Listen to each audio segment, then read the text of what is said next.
Exercise 2.4 के question number second का second part है। देखिए बच्चों, 95 गुणा 96। हमें इसको सीधे गुणा नहीं करना है, बल्कि क्या करना है, सर्व समीकरणों का प्रयोग करके इसका मान निकालना है। तो ये क्या है, 95 गुणा 96। तो 95 को क्या लिखेंगे हम, 100 ऋण 5, ठीक है। 100 ऋण 5 95 हो गया, और 100 ऋण 4 96 हो गया, ठीक है। तो ये भी कौन सी सर्स, ये अलग अलग है ना दोनों। देखिए यदि यहाँ पर ये दोनों चीज़ें अलग अलग आ रही है ना, तो हमारी जो सर्व समीकरण लगने वाली है वो कौन सी लगने वाली है बच्चों। देखिए सर्व समीकरण यदि ये दोनों सेम होते हैं, ठीक है, और यहाँ पर उल्टे चिन्ह होते हैं, तब तो क्या लगेगा, एक्स वर्ग ऋण वाई वर्ग वाला, ठीक है। क्या होता है वो, एक्स धन वाई, एक्स ऋण वाई। लेकिन यदि ये दोनों चीज़ें अलग अलग होती हैं, तब हम वही वाली सर्व समीकरण लगाएंगे जो हमने फर्स्ट क्वेश्चन में लगाई थी। कौन सी, x plus a into x plus b बराबर एक्स स्क्वायर प्लस ब्रैकेट में a plus b into x plus a b से तुलना करने पर। लेकिन अब इसको तुलना करने से पहले इसको मैं इस रूप में लिखूंगा, प्लस करके लिखूंगा, समझ रहे हो बात, क्योंकि यहाँ पर तो प्लस है, यहाँ तो माइनस है, समझ रहे हो। तो हम क्या लिखेंगे इसको, देखिए इसको मैं क्या लिख सकता हूँ, मझला ब्रैकेट लगा सकता हूँ, एक ब्रैकेट और इस्तेमाल करूँगा। क्या लिखेंगे हम, 100 धन ऋण 5। आ रही मेरी बात समझ में है। देखो धन गुणा ऋण क्या हो जाएगा, धन गुणा ऋण ऋण ही रहेगा, ठीक है। इसी को ही मैंने ऐसे लिख दिया, और दूसरे वाले को क्या लिख दूंगा, 100 धन ऋण 4, ठीक है बच्चों, आगे बात समझ में। अब मैं तुलना कर लूंगा, बड़ा आसान है। से तुलना करने पर, ठीक है, x की जगह पर क्या है मेरा, 100 है, x बराबर 100, a बराबर ऋण 5, देखिए, और b बराबर ऋण 4, ठीक है। अब यहाँ पर हम रख देंगे मान इसका, तो इसलिए x की जगह पर 100 धन a की जगह पर ऋण 4, सॉरी ऋण 5, ठीक है।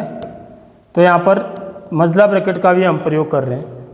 ऐसे यहाँ पर x धन b की जगह पर ऋण 4 बराबर x वर्ग, x क्या है, 100 का वर्ग धन, फिर यहाँ पर ब्रैकेट यूज करेंगे ये वाला, क्योंकि मेरे माइनस वाले नंबर है ना।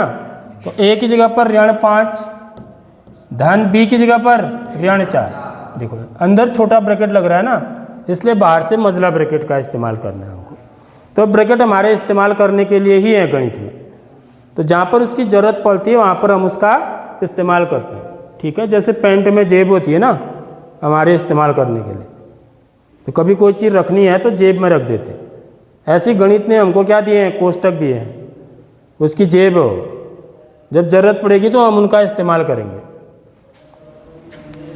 धन ए बी, ए की जगह पर ऋण 5 गुणा बी की जगह पर ऋण 4, ठीक है। समझ आ गई नहीं आई बात। तो ये कितना हो जाएगा बच्चों, 100 ऋण 5, समझ में आ रही बात।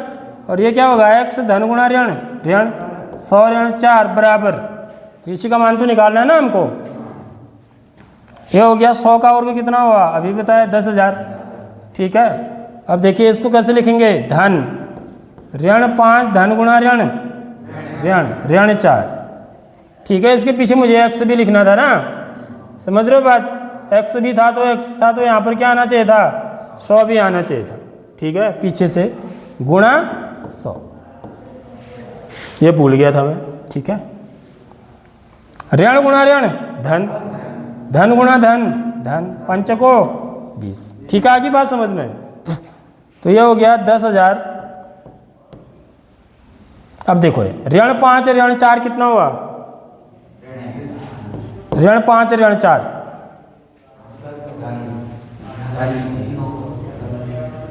चिन्ह कैसे हैं दोनों के? समान है। समान चिन्ह होने पर क्या करते हैं? जोड़ते हैं।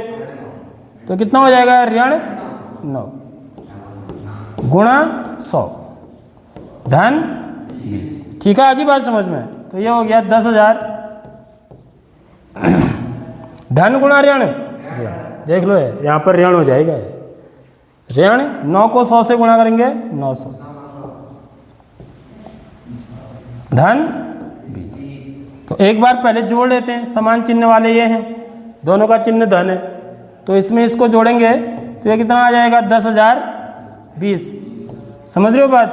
ऋण 900, 10,020 में से 900 घटा देंगे। तो कैसे? ऐसे भी घटा सकते हो, डायरेक्ट भी घटा सकते हैं। 0 में से 0 घटाएंगे 0, 2 में से 0 घटाएंगे 2, 10 में से 9 घटाएंगे 1, यहाँ पर कितना रहा? 9,120। ठीक है, समझ आ गई नहीं आई बात? तो ऐसे इस क्वेश्चन को करना है। इससे आगे वाले क्वेश्चन को कैसे करेंगे? देखिए, इसको क्या लिखेंगे? 100 धन 4, और इसको क्या लिखेंगे? 96 को 100 ऋण 4। देखो ये अब यहाँ पर ना ये वाली सरल समीकरण नहीं लगेगी। समझ रहे हो? नहीं समझ रहे हो? क्यों नहीं लगेगी? क्योंकि ये किस, यहाँ पर देखो ये दोनों समान है ना, और ये धन का है ऋण का है, तो ऐसे पहचान जाना है। तो यहाँ पर जो सरल समीकरण लगेगी आपकी, वो कौन सी लगेगी बच्चों? x + y × x - y बराबर क्या होता है? x² - y²। तो और भी जल्दी निकल जाएगा। ये 100 का वर्ग हो जाएगा, x की जगह पर 100 है, y की जगह पर 4 है, तो बराबर क्या हो जाएगा? 100 का वर्ग ऋण 4 का वर्ग। समझ में आ गई नहीं आई बात? ठीक है, क्योंकि यहाँ पर x की जगह पर क्या रख देंगे? 100। ठीक है, यहाँ पर 2 ही है ना, एक तो x है और एक y है। यहाँ पर a और b अलग अलग नहीं है ना। समझ रहे हो बात? एक ही चीज़ है। तो यहाँ पर सर समीकरण भी ये चेंज हो जाएगी। फिर तब आप इसकी वैल्यू निकालेंगे तो जितना आएगा वही क्या होगा? आपका आंसर हो जाएगा।